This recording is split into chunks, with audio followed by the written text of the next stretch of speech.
Okay, so today I'll be talking about the Bruijn graphs, the Brown graphs, and then in particular two problems that are solved through the structure. So the Brown sequences, and then like a computational math application. Okay, so first the problem statement for the Brown graphs are we have some integer n, some positive integer. We want to find a circular sequence that contains all the n-length binary strings. So circular sequence, it is like you have a circle, and you can put numbers like bits 0, 1 on the circle. So these are some examples. So if I look at n equals 3, for example, I have 1, 1, 1, 0, 0, 0, 1, 0. So I can find the substring 0, all zeros, 1, 2, and then like all of the 8 substrings.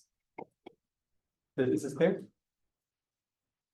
So Yeah. the length of the string itself doesn't matter, just n. I need all of the binary strings exactly once. So this will Right. bound the length of S. And it's not hard to show that S must have length exactly 2 to the n. This 2 to the n is the amount of n-length binary strings there are of length n. And this fact is really because every single new position must start a new n-length binary string. And then every position must start exactly 1. And then there could be no repeats because of the condition that every string happens once. And then the next observation that we can make is that when we look at the 2 length substrings or n minus 1 length substrings, it has to happen twice, 0, 0, 0, 0. And the reason for this is because I'll get back to this. And also because of the circular subsequence substring, you can take any like n digits as your first few bits. So with this, there is like a kind of like if we want to construct these the Brown sequences by brute force, we can like kind of create a recursion tree where we pick, let's say for n equals 3, we might start with an arbitrary sequence. I'll do n equals 2 because it's smaller. And then from this, we can branch off into picking a 0 or 1 as the next character. Then we get, let's export this path. Then we get the substring 0, 0, 0. And in this case, 0, 0 happens twice. This is a bad branch. Otherwise, we can take this one and we can branch again. So let's call this 0, 1. We can branch again. This 0, 1 represents a substring 0, 0, 1 to 0, 1. This is bad. So then we get 1, 1. And then after this, then it starts circling around. So this is like the recursion tree. You start with a substring. A brute force solution to finding the Brown sequences would be to start with a substring of length n, an arbitrary one because it's circular, and then kind of just guess which character comes next. And then when you do that and filter out the ones that lead to duplicate numbers, duplicate substrings, and then you can just quit early. And that gives you something like this, where I'm representing the nodes as the choices and edges as the substring, like the most recent window that I created. And then here there are 2 paths. So 0, 0, 1, 1, 0, 0, 1, 1, and then 0, 1, 1, 0, 0, 1, 1, 0, and they keep cycling. And these correspond to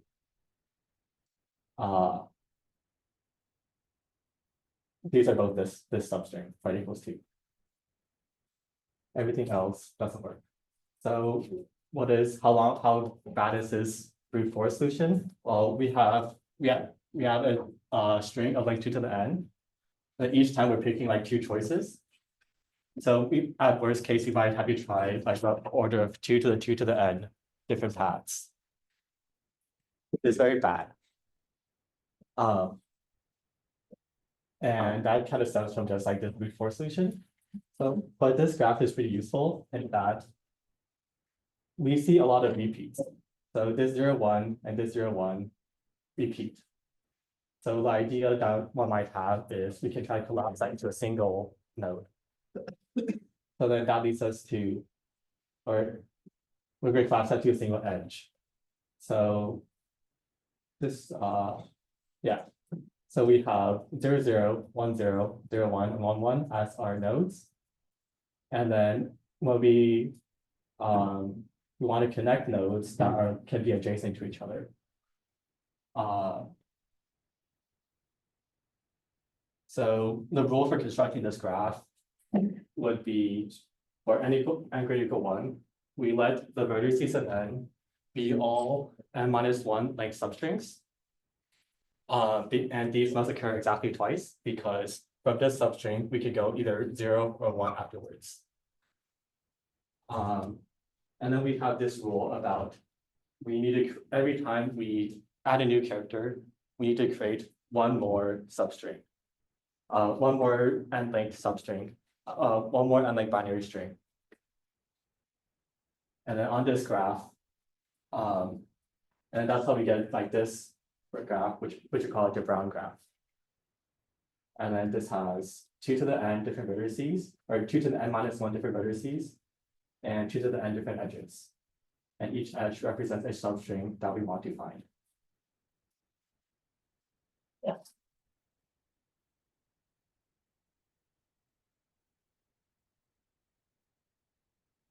So then once we create this graph representation of the problem, we want to figure out, yeah.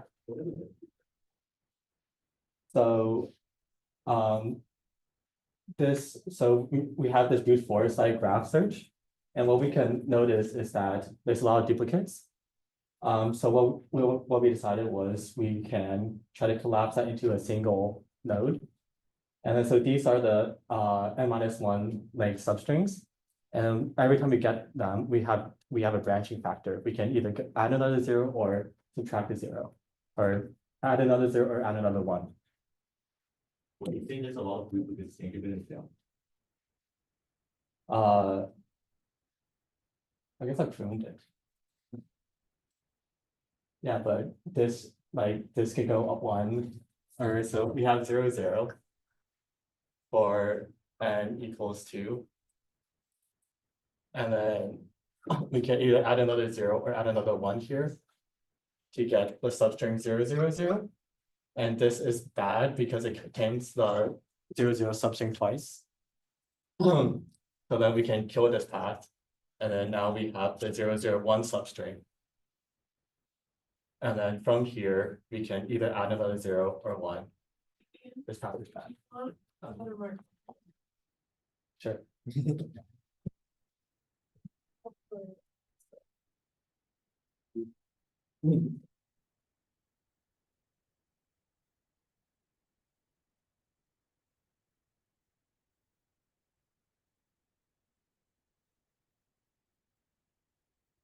This answer the question. If you go back to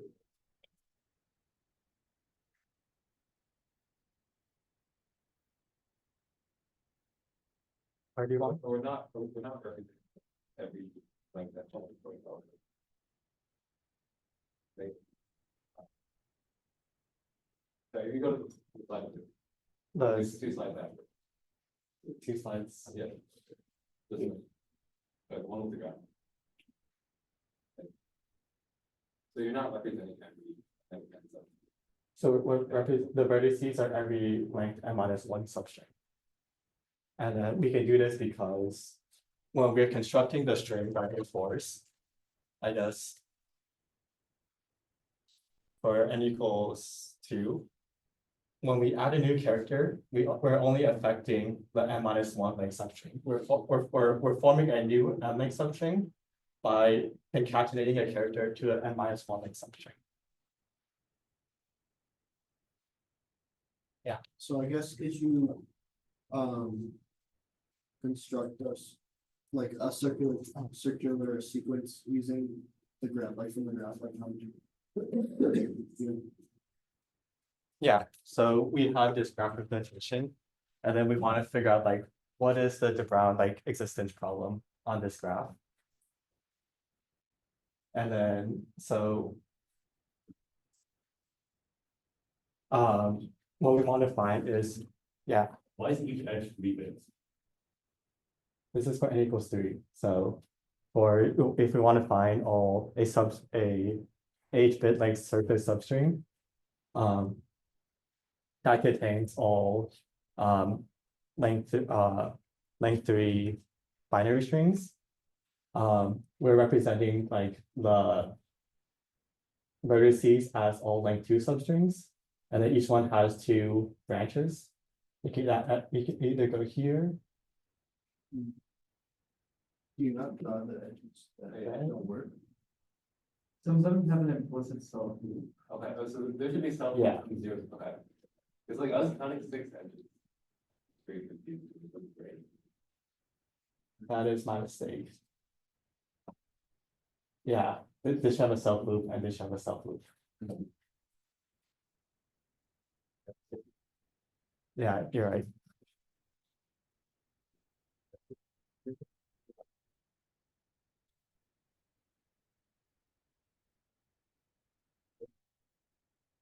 You good? Okay. Yeah.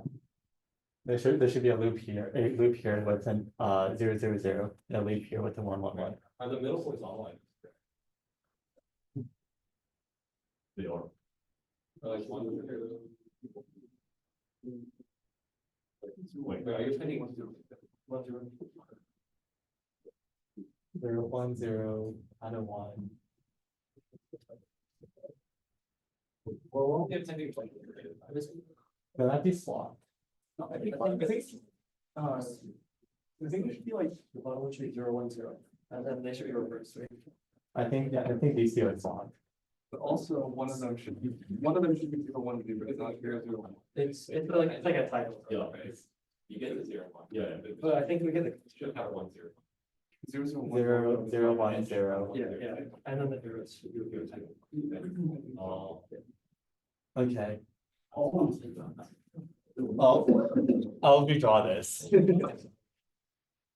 So to create a Brown graph for n equals 3, we have our vertex set, which are going to be the n minus 1 length substrings. N minus 1 is 2, so there's going to be 4 of them. 0 0 0 1 1 0 1 1. And then, well, let's examine our like existing de Bruijn sequence. So from this 0 0 0, or from this n minus 1 length substring, we can add another 0 here, and this represents going from 0 0. This represents adding another 0 to go here, to go back here. When we look at this n minus 1 length substring, we add a 1, then we get the 0 0 1 substring. Adding 1 would go here. And then this 0 1 is just the last 2 characters of this substring. If we repeat this process, so now we're looking at this window, we're adding this 1, so we go from, now we go to 0 1 1, or last 2 characters are 1 1. 0 1 1.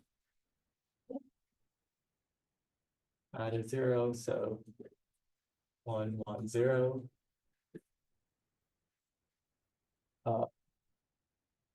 1 0 0. 1 1 1. 1 0. 1 and 0 1 0. Makes much sense.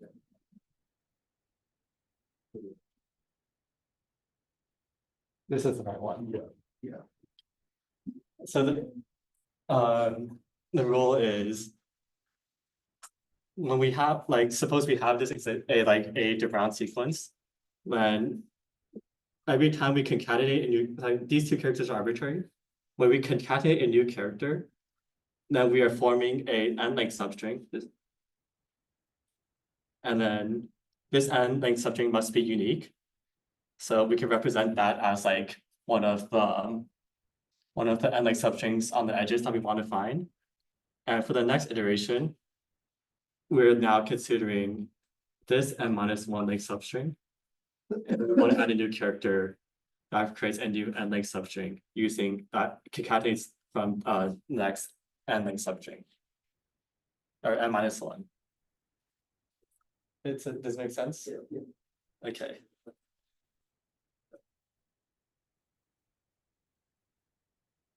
So what graph are we solving? So we said that in this graph, every edge represents an n-length substring. And we want to find, we want to use all of these edges exactly once. And what this is called is called an Eulerian circuit. So a circuit is a closed walk across this graph. So a walk is just a sequence of vertices and edges, or sequences of edges that all like the head and tails connect. And a circuit is Eulerian if it uses all of the edges exactly once. So we have now transformed the original like combinatorial problem into a problem on graphs, which is a different representation. And then we want to determine this condition. So what are maybe like to approach this problem, we might consider some like necessary and sufficient conditions. So a graph should be Eulerian. The first necessary condition is that the out degree and the in degree must be the same. What does that mean? So a vertex, when we have an Eulerian circuit, it has to go through all the vertices. I'm assuming connected. It has to go through all the vertices and have to leave a vertex the same amount of times that it enters the vertex. So I'm going to label 1, 5, 6, 7, 8. So this vertex, this path goes like this. And then for every vertex, it leaves it twice, or it leaves and enters it twice. And self-loops are leaving and entering. So that's a necessary condition because if you have a Eulerian circuit, then it leaves and enters each vertex the same amount of times. And there's a theorem that this is also sufficient, if and only if. Yeah. So we can prove this by giving an algorithm given a graph with that necessary condition of being balanced. Balance means in degree and out degree are the same. We want to be able to construct a circuit. So I gave a very simple algorithm here. Let's see what this means. So a trail is a walk through the graph. A walk is a sequence of edges, but a trail has the extra condition that it can only use an edge at most once. So this is not a trail because it will go around this loop twice. So the algorithm says you first want to find a maximal trail. I'm saying a maximal trail is something that like the final vertex has no more edges that it can visit. It used all the edges already. So an example is, it's a good example. I have a graph.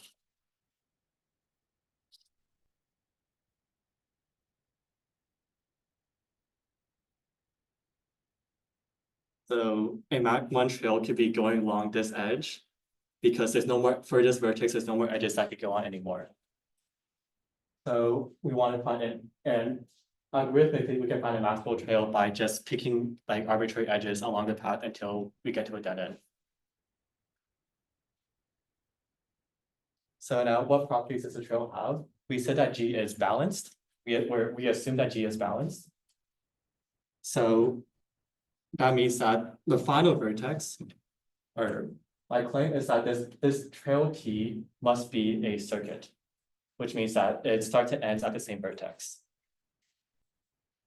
And this is because when we look at this final vertex V, we said that V is balanced, which means that it has the same amount of edges inside and outside. Might go to a different place.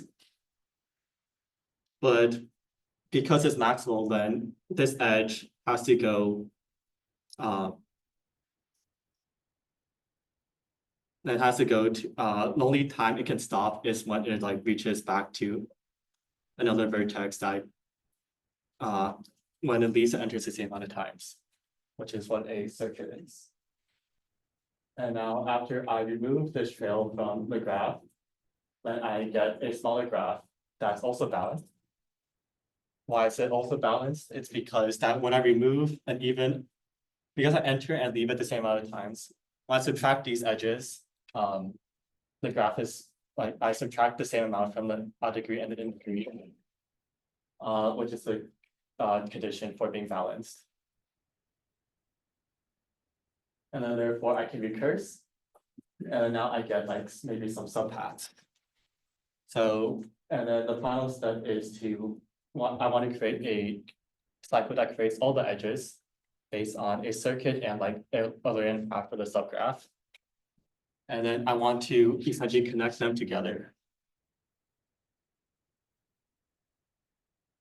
What is a good example of this?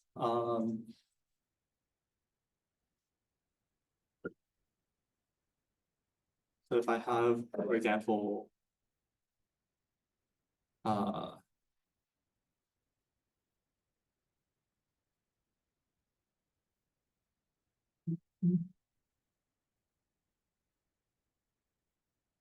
so I might find a circuit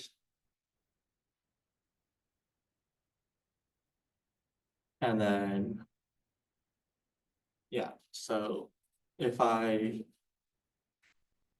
start at this vertex initially, this vertex is arbitrary, I can take this circuit like this.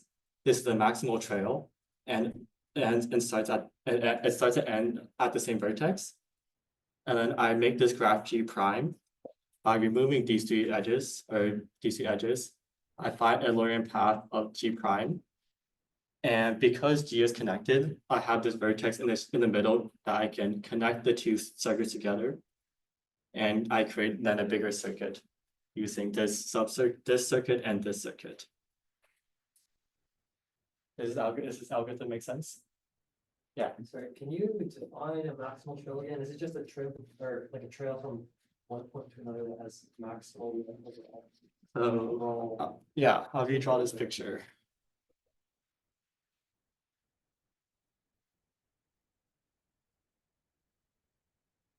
So let's say I start at V, I go along, I take this trail that goes around this triangle. This trail is maximal because there's nowhere else, there's nowhere out edges for this V to take that it hasn't taken already.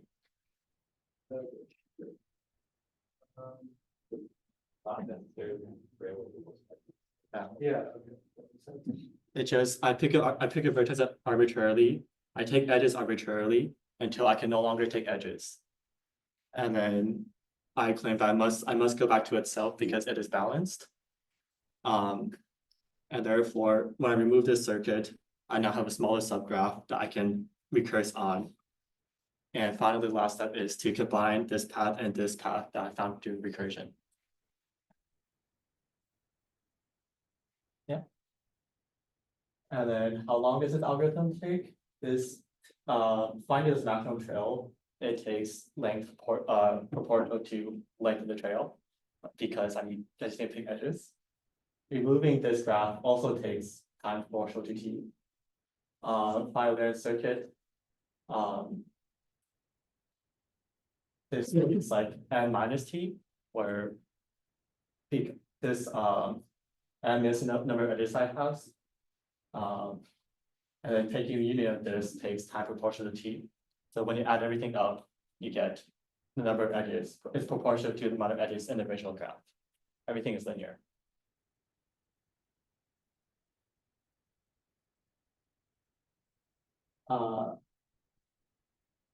Yeah, proof sketch. So it's G is balanced, so T is the circuit. And then by recursion and by induction, then we can find a linear path of the original graph. But this shows that the condition of being balanced is sufficient, because for any balanced graph, we can find a Eulerian circuit. So the original problem that we're trying to solve is, do the Bruijn sequences exist? And this shows that they do. Why? Because for an arbitrary n, we can construct this de Bruijn graph. This de Bruijn graph, I claim, is balanced because it has two out edges and two in edges. So out degree equals in degree equals 2 for all vertices V. So therefore I can find an Eulerian circuit. And this Eulerian circuit matches exactly with a de Bruijn sequence, because I just can calculate the strings. Any questions here? Okay. Just some fun additional results. There are 2 to the n minus 1 different sequences.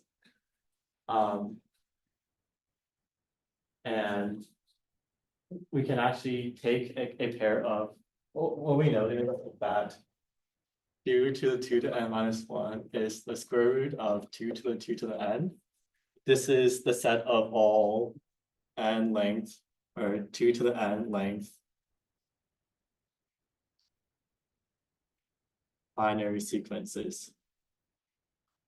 So then a natural question might be, can we find a bijection between pairs of de Bruijn sequences and all binary sequences? And it turns out that we can, which is that result. So it's vaguely useful in cryptography, allegedly.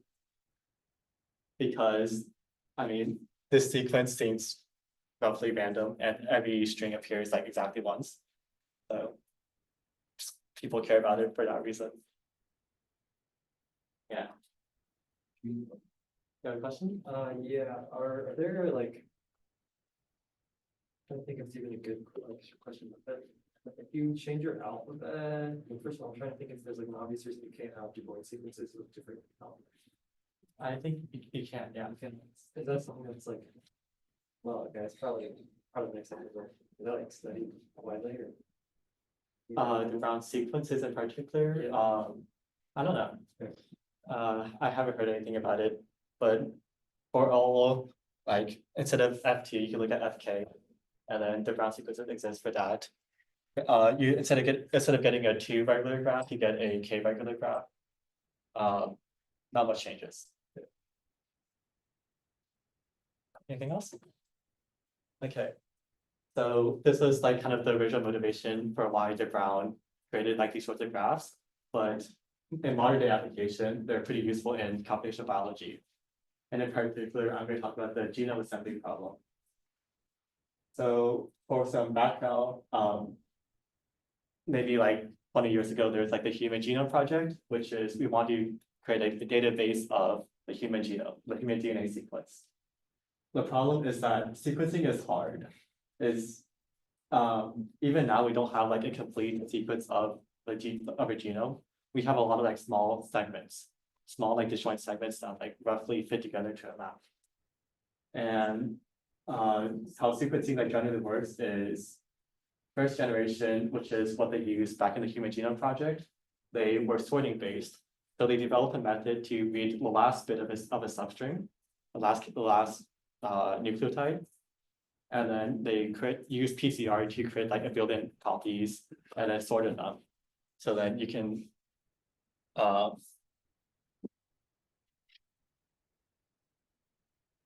so maybe you can have like ATC, ATCG, ATCGA. So they found that they could read the last character, and then by sorting it, then reading off the last character, they can recover the entire sequence.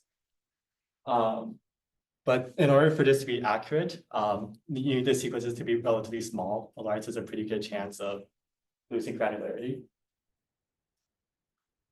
Now we have like second generation sequencing, which is like, we have templates that we want to extend, and then essentially we're just like taking snapshots of as we grow them. So we have like a sequence A, we take a picture of this, we wait for a second, and then a next nucleotide grows, we take a picture. And we grow a new nucleotide, and we take a picture. And then like from this, we could generate like the sequence by putting together the pictures. But all these methods are not very good for long sequences, like we can get maybe length 100, like 200, which is very little compared to a trillion nucleotides, a billion, for the human genome, which is too big. So now instead, we have short substrings. You want to put these substrings together into a larger like model string, into a genome. And how does this relate to the de Bruijn problem? So in the de Bruijn problem, we had all of the n-length substrings, all 2 to the n of them, and we want to like put them together into a larger string.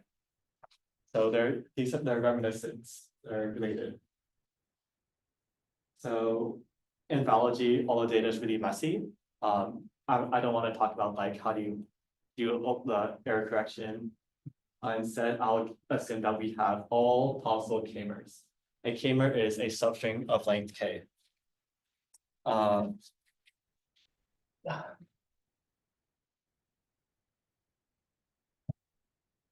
So for example, another example here.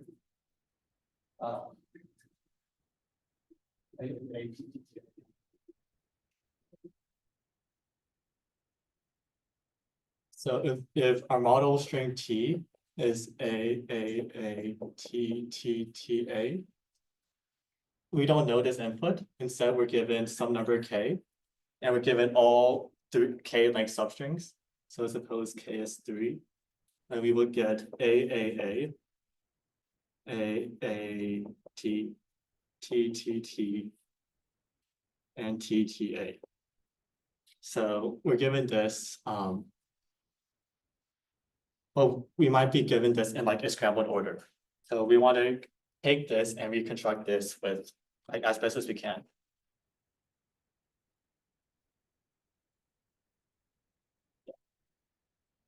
So the key basis here is we want to match suffixes and prefixes. So this string AA, and this string AAT has a matching sequence of length 2.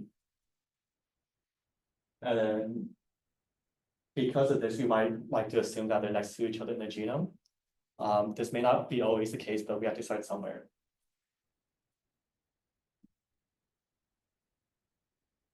So now, what is one metric that we could use to find a good sequence, a good sequencing strategy? We can say what we call is the shortest common superstring.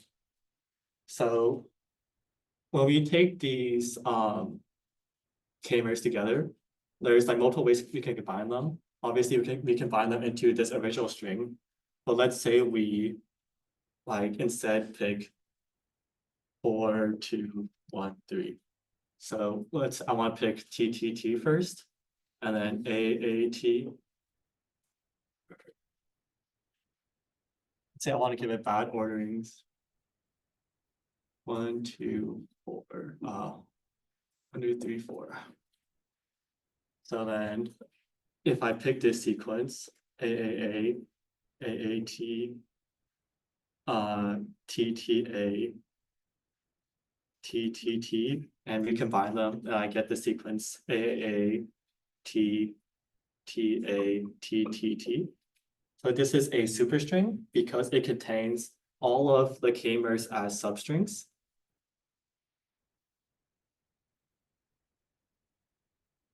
I think.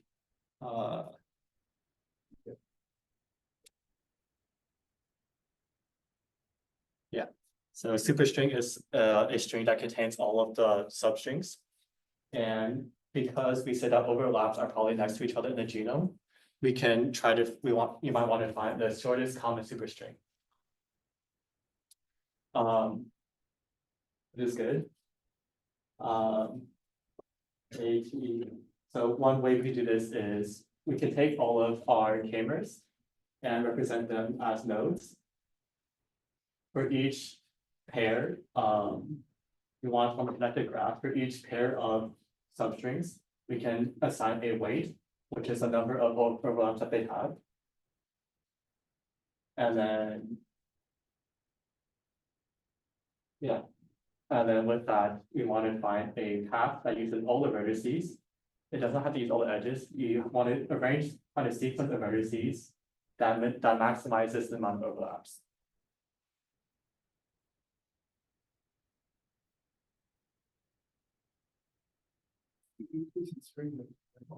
Yes.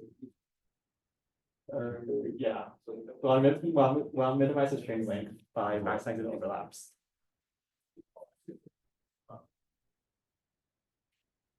Yeah. So it turns out that this problem is actually hard. It is called the traveling salesman problem. So what like a lot of biologists did in the early 21st century is that they used the nearest neighbor greedy algorithm. This algorithm is kind of natural in that basically you start with the vertex, and then you just pick the vertex that is the closest, that has the most overlap with each other, which is the same as picking the shortest edge. And in this case, it kind of works. If you start here, you pick one, and you pick one, then you find the correct string of AT, TC, and CG, which is, but it doesn't always happen. In particular, this is a log n approximation. So that what this means is that for a graph with n vertices, the weights that you get with nearest neighbor might be a factor of log n larger than the optimal solution. And this is pretty bad because this is an unbounded approximation. So when n is like 1,000,000, then you might get like a 10. You might be off by a factor of 10. But if n is like 1,000,000,000, then you're off by a factor of more than 10. Whereas sometimes we want like we might find like 2 approximations, which is like we're always close by a scalar factor. So nearest neighbor is okay. It is, I think it's still used occasionally, but there's better algorithms. And nearest neighbor is just really fast. Like these graphs have like billions, millions of nodes. So nearest neighbor is pretty computationally efficient. And also, if we want to find these overlaps, we have actually some pretty cool data structure problems. In particular, we have suffix trees and Bloom filters, Bloom filters are covered in 225. And a more important problem is what we call canon repeats. Canon repeats are sometimes in your genome, you might have like a lot of repetition. So maybe your model T is the string A. You get k equals 3, you're given A. You're given this 4 times. So then when you find the shortest common superstring, it will just return your T prime of A. And this is not the string that you want because you collapse all of the repetitions together. So, and DNA in particular is extremely repetitive. So this is a problem that a lot of people or biologists have trouble getting around. Yeah. So instead, we have the Bruijn graph approach, which is like the modern approach. The idea is that for each of the k-mers, we will break it up into 2 sequences, similar to how in the original de Bruijn sequence problem, we had strings of length n, and we broke it into 2 strings of length n-1. And then we say they're connected with a shared overlap of n-1 things. So for this example, our k-mers are AAA, AAT, TTT, and TTA. So then there's that edge between this to itself, to this.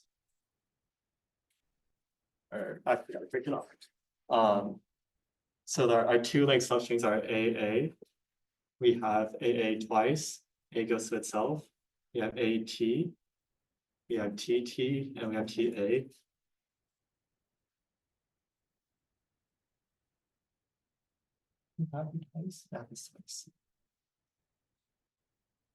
Yeah, so we break all the three like substrings into two like substrings, and we connect them when they're adjacent to each other. And then we create this like this de Bruijn-esque graph.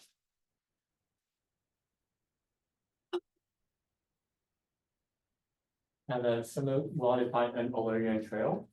So because we don't have circuit sequences anymore, we don't have to start and end at the same point. I think it's not the right. Yeah. So if you have perfect coverage, which means that if you are given all of the three like substrings, then I claim that this graph, this de Bruijn graph, is going to be Eulerian. Why is that?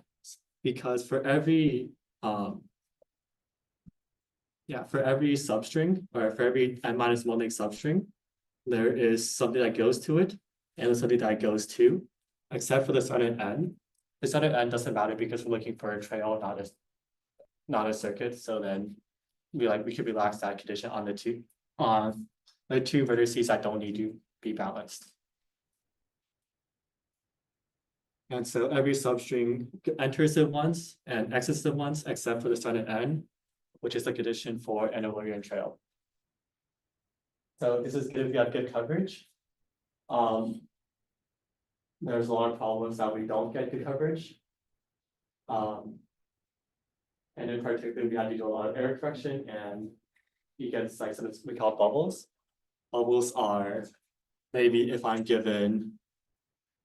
change this to a C,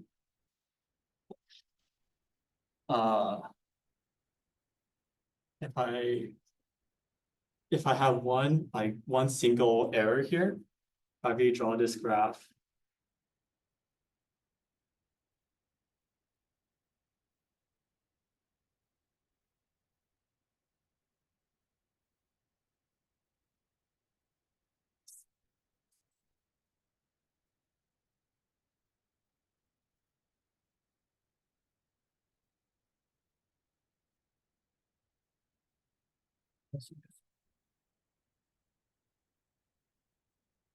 I think this just makes it disconnected.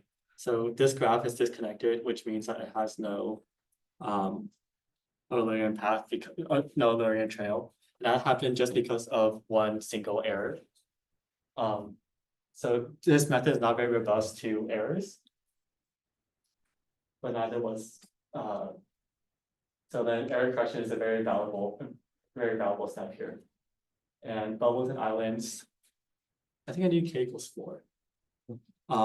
Where sometimes a graph structure would branch off into two paths and then merge back together.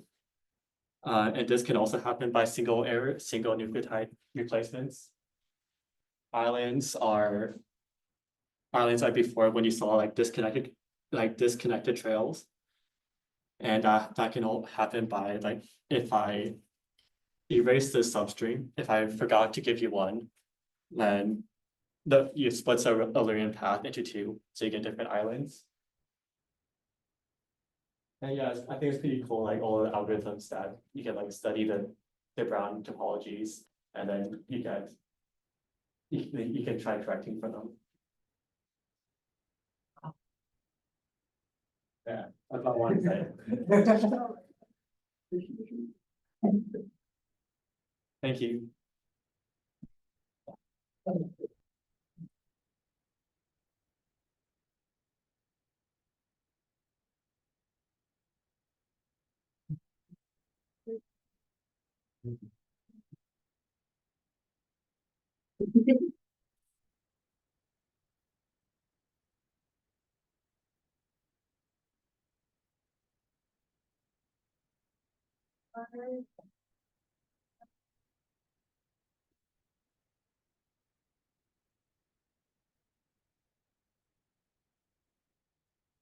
Like 8 hours yesterday. Maybe a bit less, but there's a lot of reasons, yeah. Guess what?